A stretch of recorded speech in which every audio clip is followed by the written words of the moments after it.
Today's somewhat daily stuffing is a question.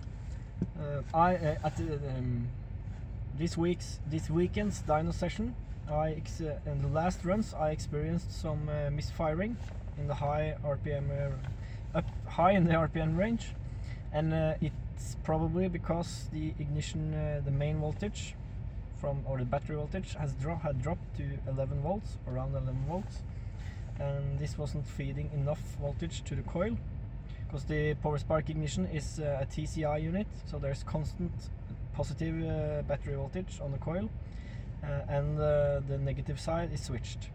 So the ignition unit calculates when it has to fire at the right time, and then it grounds the coil, and there's a preset dwell time, and then it removes the ground or cuts the ground, and there's a voltage spike, and it gets multiplied in the secondary winding, and the spark, there's a spark.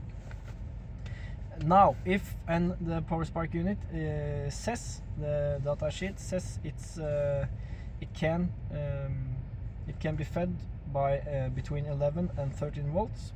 I think maybe it can be fed by with more, but I don't know. I've sent a mail to Power Spark and asked them what the limits are.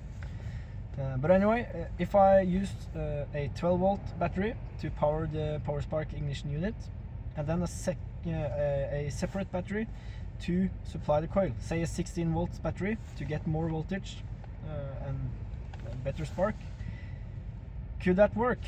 Could I supply the coil with a separate battery voltage and use a common ground for the two batteries, and then let the power spark, the negative side, be controlled by the power spark, and the positive side being fed by a different battery than the one supplying the power spark unit itself? That's the question. What do you think? Comment below. Okay, thank you.